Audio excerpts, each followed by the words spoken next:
বন্ধুরা, শ্রীলঙ্কার বিপক্ষে এক দুঃসহজনক হারের পর ভারতীয় টিম বাংলাদেশের বিপক্ষে 2 টেস্ট সিরিজ ও 3টি টি-20 সিরিজ খেলতে চলেছে।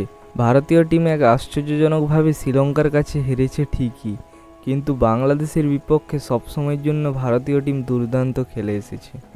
তাই ভারতীয় টিম এক নতুন কোচ ও নতুন স্কোয়াড নিয়ে মাঠে নামতে চলেছে। টি-20 সিরিজে কিন্তু ভারতীয় টিম 3-0-তে হারিয়েছে শ্রীলঙ্কাকে। এইমাত্র বিসিসিআই ঘোষণা করল বাংলাদেশের বিপক্ষে শুরু হয়ে যাওয়া 20 স্কোয়াড। এই স্কোয়াডের মধ্যে কিছু চমৎকার দেখতে পাওয়া গেল। এই সিরিজের জন্য বাংলাদেশ টিম ভারতে আসতে চলেছে। এই ম্যাচগুলির সময়, তারিখ ও স্টেডিয়াম সম্বন্ধে বিস্তারিত আলোচনা করব। ভিডিওটি খুবই গুরুত্বপূর্ণ হতে চলেছে, ভিডিওটি শেষ পর্যন্ত দেখার অনুরোধ রইল।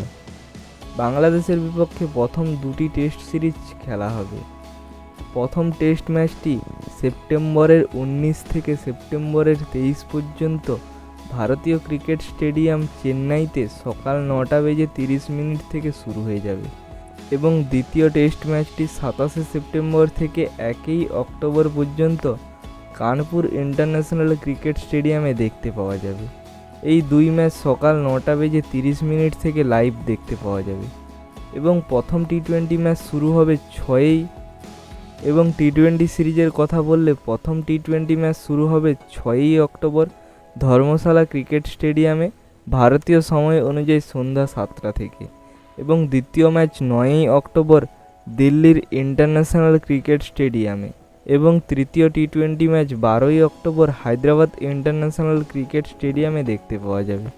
এই সমস্ত ম্যাচগুলো লাইভ স্ট্রিমিং টিভিতে স্টার স্পোর্ট নেটওয়ার্কে দেখতে পাওয়া যাবে এবং মোবাইল ফোনে এখনও কনফার্ম হয়নি, তবে জিও সিনেমাতে দেখতে পাওয়া যেতে পারে।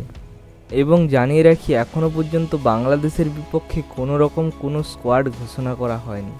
তাই বর্তমান ধরা যেতে পারে শ্রীলঙ্কার বিপক্ষে টি-20 সিরিজ খেলেছিল যারা, তারাই বাংলাদেশের বিপক্ষে টি-20 সিরিজ খেলতে পারে। এবং স্কোয়াড ঘোষণা হলে এই চ্যানেলে প্রথমে পেতে চ্যানেলটিকে সাবস্ক্রাইব করে রাখুন বাংলাদেশ বনাম ভারত সিরিজ সংক্রান্ত সমস্ত আপডেট পাওয়ার জন্য।